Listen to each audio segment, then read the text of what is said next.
லாஸ்ட்லேருந்து போகலாம். 68 இந்தாம்மா அப்படிமா செகண்டு முயற்சி பண்ணிக்கிட்டே இருக்கணும். சரி, அந்த முயற்சி பண்ணிக்கிட்டே இருக்கணுங்கிறது அந்த மஞ்சள் வண்ணத்து பூச்சிக்கு எதன் மூலமா தெரிஞ்சுது? சொல்லி கொடுத்தா? அப்போ பெரியவங்க சொல்றத கேட்கணும். பெரியவங்க அம்மா மட்டும் இல்ல, யாரு எந்த பெரியவங்க சொன்னாலும் கேட்கணும். பாட்டி சரியா? தினமும் யானை பாகன்னா யாரு? காட்டுவதற்காக ஆளுக்கு கூட்டிக் கொண்டு போவான். சரியா? எப்போதும் தையல் கடை முன்னால் போன பிறகு யானை அங்கே நிற்கும். தையல் கடைக்கு போனோடனே முன்னாடி என்ன பண்ணுமா யானை? அந்த கடை பேர் என்னன்னா ராமோவின் தையல். ஆமா, தையல்காரன் யானைக்கு பழமோ வெல்லமோ கொடுப்பான். இது வழக்கம். சரியா?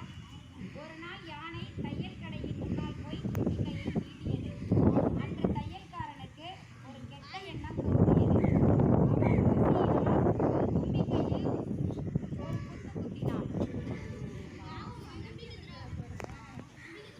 யானை எதுவும் பேசாமல் காலை ஆட்டியபடியே குளிப்பதற்கு போய்விட்டது. குளித்து முடித்து வந்த யானை தையல் கடையின் முன்னால் நின்றது.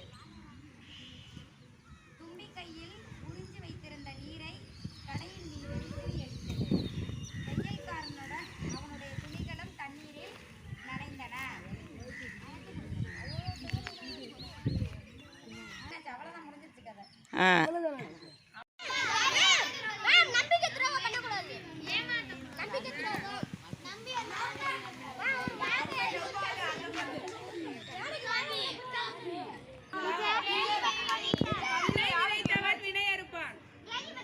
அவன் யானைய ஊசியால குத்துனதுனால இப்ப அவனுக்கு வந்து தையல் கடைக்காரனா புது துணியெல்லாம் கொடுத்துருப்பாங்கல்ல, அதெல்லாம் நடந்துருச்சுல. இப்ப அவன் அதுக்கு பதில் சொல்லி ஆகணுமா?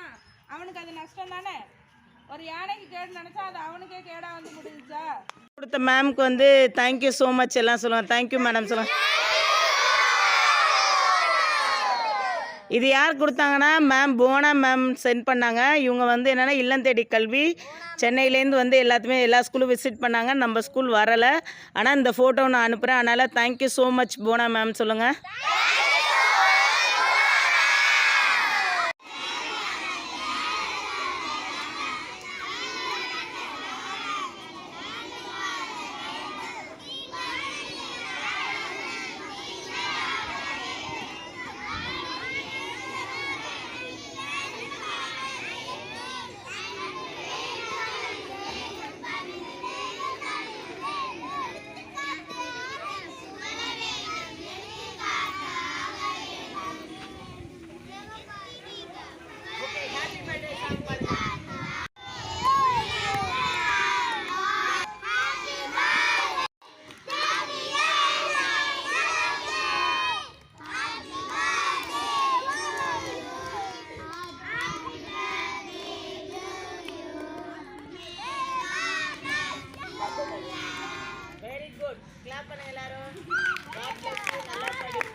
ஒரு அம்மா அணில் தன் 2 குட்டிகளோடு வந்தது.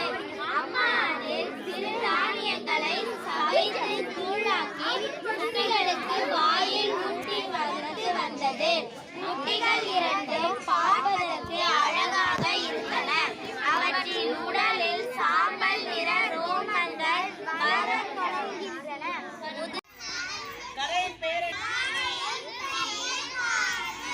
கதை எழுதியவர் வந்து கே.டி. ஜனார்த்தன், ஓவியம் வந்து தேவ பிரகாஷ், தமிழில் உதயசங்கர். புரியுதா? யானையும் தையல்காரனும். யானை பார்த்துருக்கீங்களா எல்லாருமே? என்னன்னா இந்த பாருங்க, யானை வந்து என்ன பண்ணுமா, யானை ஒரு ஊர்ல யானை இருந்தது. என்னது? ஒரு ஊரில் யானை இருந்தது. யானை பார்த்தீங்களா எல்லாரும்? அந்த யானை வந்து என்ன பண்ணுமா, டெய்லியும் குளிக்க போகுமா. எங்க போகுமா? தினமும் யானை பாகன் யானையை குளிப்பாட்டுவதற்கு ஆற்றுக்கு கூட்டிக் கொண்டு போவான். புரியுதா? அப்புறம் என்ன பண்ணுவான், டெய்லி கூட்டிட்டு போற வழியில என்ன இருக்கும், ஒரு தையல் கடைக்காரன், ராமு தையல் கடை இருந்ததாம். புரியுதா? இந்த பாரு, தையல் கடைக்காரன் இருந்தது. நான் வாசிக்கிறேன், அதுக்கப்புறம் கதை சொல்ல. ஆற்றுக்கு போகிற வழியில் ஒரு தையல் கடை இருந்தது. ராமு தையல் கடை. எப்போதும் தையல் கடை முன்னால் போன பிறகே நிற்கும். ஒரு நாள் யானை தையல் கடைக்காரன் முன்னால் போய் தும்பிக்கையை நீட்டியது. அந்த தையல்காரன் ஒரு கெட்ட எண்ணம் தோன்றியது. அவன் ஊசியால் தும்பிக்கையை ஒரு குத்தினான். யானை எதுவும் பேசாமல் காதை ஆட்டியபடியே குளிப்பதற்கு போய்விட்டது. குளித்து முடித்து வந்த யானை தையல் கடைக்காரன் முன் நின்றது. தும்பிக்கையில் உறிஞ்சிய வைத்திருந்த நீர். முன்னாடி ஒரு தையல் கடைக்காரனை கடையில போயிட்டு உள்ள தும்பிக்கை காமிச்சோன்னா அந்த தையல்காரன் வாழைப்பழம், வெல்லம், அதுக்கு தேவையான இனிப்பு பண்ணெல்லாம் கொடுப்பானா. அதே மாதிரி இன்னொரு நாள் இந்த பாகன் வந்து கூட்டிட்டு போறப்ப தினது தையல் கடைக்காரக்குள்ள கையை நீட்டுச்சான், அந்த தும்பிக்கையை நீட்டுச்சான். அப்ப இந்த தையல் கடைக்காரன் என்ன பண்ணான், ஊசி எடுத்து குத்திட்டான் பழம் கொடுக்காம. அப்ப அந்த யானைக்கு ரொம்ப வலி எடுத்துட்டு தலையாட்டிட்டு வந்துருச்சு. வந்துட்டு குளிக்க போயிட்டு என்ன பண்ணுச்சா, அந்த யானை வந்து என்னது தண்ணியை வந்து வாயில உறிஞ்சிட்டு வந்து அந்த தைய கடைக்காரன் மூஞ்சிலே என்ன பண்ணிருச்சு, அடிச்சிருச்சு. இது என்னது, தன்னிலேயே தன்னை சுடும். அப்புறம் எதை யாருக்கு பிறருக்கு வந்து என்ன செய்யறோமோ அதுதான் வந்து என்னது நம்மளுக்கும் வரும்.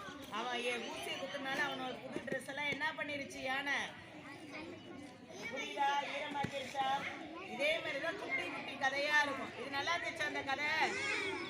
இப்ப படிக்கலாமா எல்லாரும்? நான் இப்ப குரூப் ஃபார்ம் பண்றேன். வரேன்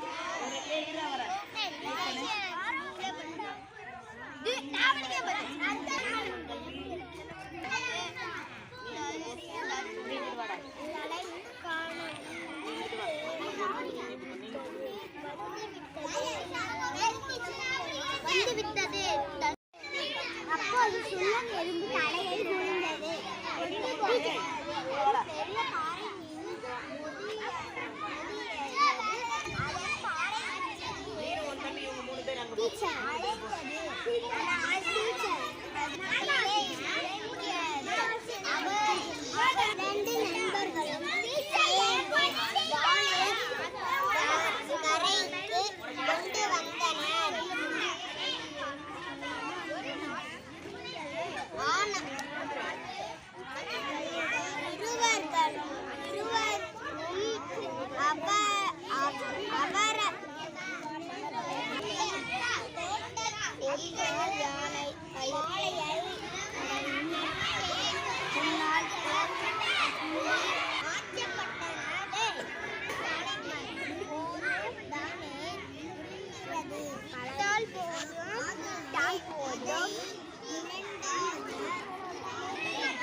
கேப்பேன் நானு, எத்தனை புக்கடா நீ மாட்டுவ?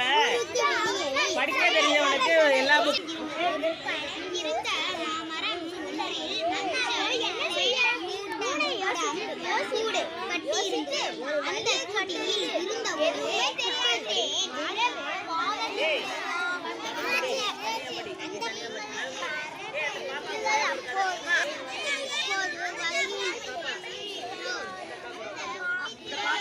சொல்லுமா.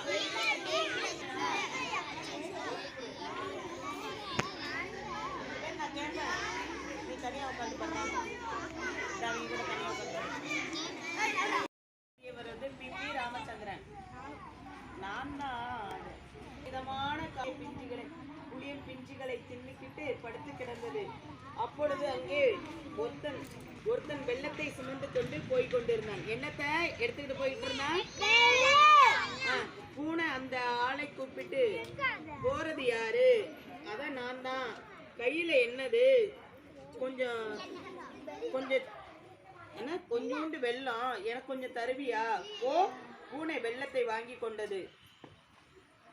அப்புறம் ஒரு ஆளு என்ன எடுத்துக்கிட்டு போனான். போறது யாரு?